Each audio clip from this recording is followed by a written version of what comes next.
Hey everyone, it's CL. So in today's video, I'm going to be commentating on a book that was my very first book.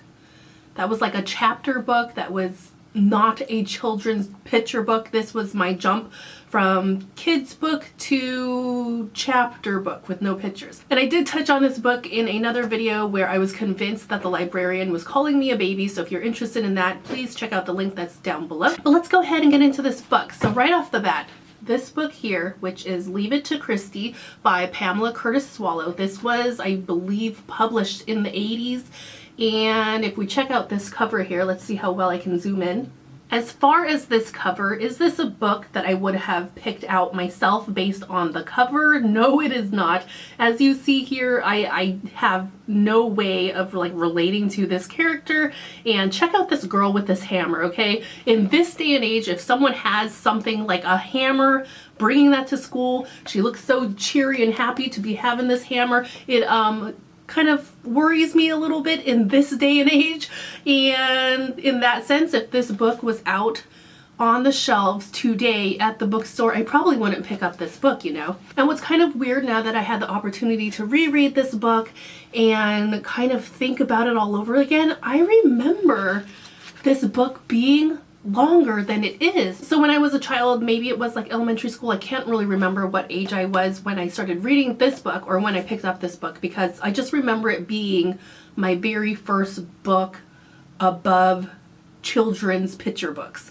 And I was tasked with writing a book report, and this was the book that I chose. Now, when I thought back on this book, I remember this being like a very long book, only because my memory was that I took a very long time to read this book for my book report. It took me at least a week. And before I reordered this book, I had thought it was like 300 pages. Little do I know, it's just like 150 pages. But if I had to look back and like really think about it, most likely I thought this was like a much longer book, was because I remember it taking me so long to complete. Nowadays, I was able to blow through this book in like an hour. And I guess it makes sense that at that age, since I was making the jump from children's picture book to my very first chapter book that didn't contain pictures, it makes sense that it took me longer to read, because it was that jump in reading level, I guess. Maybe reading level, maybe just the type of book that I was reading. I don't know. So I did read this book and I took a lot of notes, because once I picked it up, I kind of just kept reading through and I wrote down some notes. So I'm going to go ahead and go through the notes that I wrote down. So one of the things I get worried about when you reread books from your childhood is that since you do remember it as being such a pleasurable experience, there's always that danger that if you reread it, that you will ruin it for yourself as an adult. Like it will be like tarnished now. Like that's something that you remember being so great. Now that you reread it, you realize this is not that great, and it kind of tarnishes the memory. So going into this book as an adult, I knew right away that most likely it's not going to be that great. It was one of my very first chapter books reading as a kid, and you have to kind of imagine, you know, back then in the 80s, like we didn't have the kind of stories we have today. We didn't have like the TV shows that we have today. It just was a different time. So did rereading this book kind of tarnish the memory for myself? Thankfully, it did not. It was actually really nice to just reread this again and get like a different perspective as an adult, but knowing that it was a book that I really enjoyed when I was a kid. So in that sense, I'm very happy that I picked it up again and kind of reread it again. It kind of felt nostalgic, and it was one of those milestone moments. Like even though rereading it as an adult, I realized that the writing was very simple, the plot was very bland and pretty straightforward, but even with that, just the nostalgia alone of picking up this book again, having it in my hand again, checking out this cover again, like I remember this cover so well. I just remember where this was the era where like the Babysitter's Club books were very prevalent, and it's kind of cool to see the beginnings of me getting into books, getting into reading, you know? Now, as far as the character in this book, which is Christy, goes by Chris in the book, I think at the time when I was a child, I kind of just read for the sake of reading, for enjoying the story, not really analyzing it too much. And I think as a child, that's one of the benefits of being able to be introduced to a story in that stage of life, because when you are an adult, there, at least for me, there's definitely an element of overanalyzing. And the character for me, I remember thinking that she was so great and so funny. Thinking about it now that I'm an adult, the character does not resonate with me at all because we are so opposite. The character in the book is very outgoing, very outspoken, very much wants to be the center of attention, and I am not that person. And maybe because when I first read this, I very much still had the chance to come into my mold. Like, I wasn't a certain way necessarily. Like, it was kind of an open-ended question of what type of personality traits it would be more solidified in me as an adult. And now that I'm an adult, gosh, what words would I use for myself? Definitely not outgoing, introverted, a little bit cynical, can be jaded at times, but still, even with all those, I guess you could say, negative traits, I am optimistic, but definitely not one to want to be the center of attention. That whole concept is foreign to me. And I remember reading in the book that it was mentioned that she always likes to impress people. Now, as a kid, when I read that, I just kind of skimmed over it and it wasn't even a big deal. But now that I'm an adult, I'm like, why does she feel like she has the need to impress people? What happened in her life to where she needs to feel that way? Definitely that element of overanalysis. Now, reading the book, there was very little that resonated with me that I could relate to, but there is one aspect of the book that felt like me. And I remember thinking this when I read this book for the first time, and reading it again, it felt so funny because, of course, when you have books like this, there's always that crush element. There's a boy that she likes, and I remember in the book she compliments his veins, like, oh, he has really nice veins, and then she has this internal dialogue of like, oh my gosh, what's wrong with me?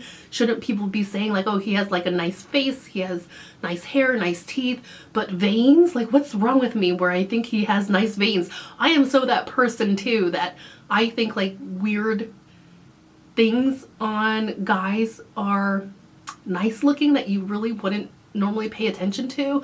Like, I like forearms. Don't ask me why. I like forearms.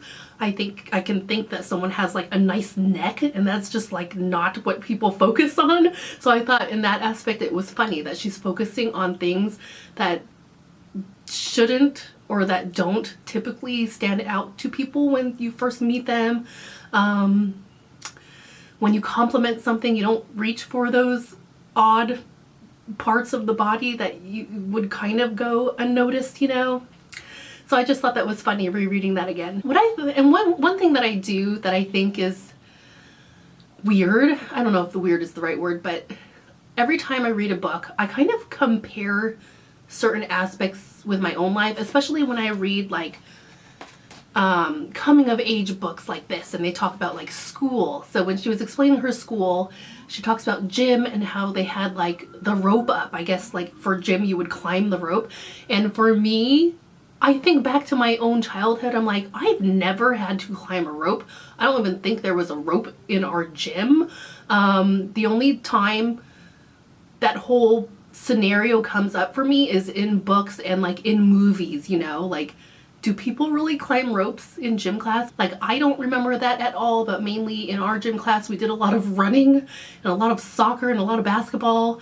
And I'm just kind of curious, like, what is that really a thing? And I always question that when I read books, like, is that really a thing? Is that just made up? Like, what is happening here? Now, the main plot of the book is kind of essentially, in a sense, like kids are taking care of other kids.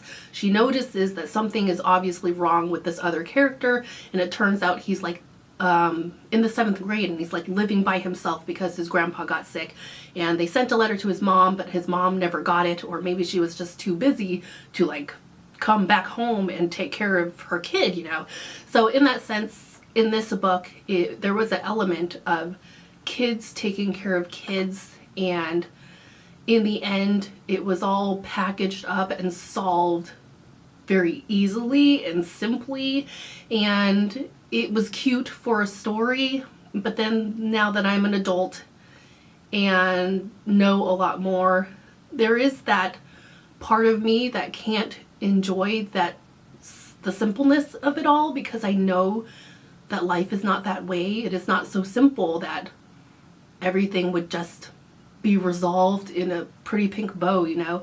So in that aspect, it's very unfortunate that I have that sense of mind that I can't enjoy an ending to a story for the sake of enjoying it, because I pick it apart a little bit too much. So I actually thought that I would have a lot more to say about this book, in a sense, because I remember it being so much longer, but it's only like 150 pages, and I think I said everything I wanted to say about it. But I'm kind of glad that I picked up this book again and kind of had this nostalgia moment, and it was enjoyable, to tell you the truth. It was enjoyable. Was it the best story ever? Definitely not. Books have come a long way as far as like plots and storylines are definitely more creative these days, but a part of me wants to kind of go back and read all these types of books, to read like the Babysitter's Club books again, to read the R.L. Stine books again. And I actually didn't start out with Goosebumps. I started out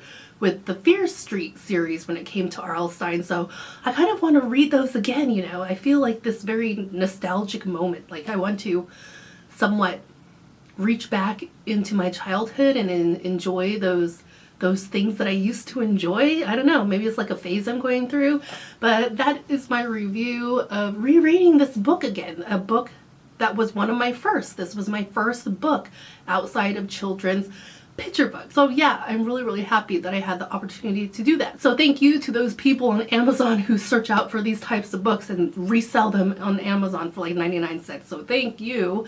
There's definitely a market out there for that. But other than that, thank you so much for listening to my video. But I am kind of curious, like, what was one of your milestone books? Leave it down below in the comments. Other than that, thank you so much for watching, and I will see you later.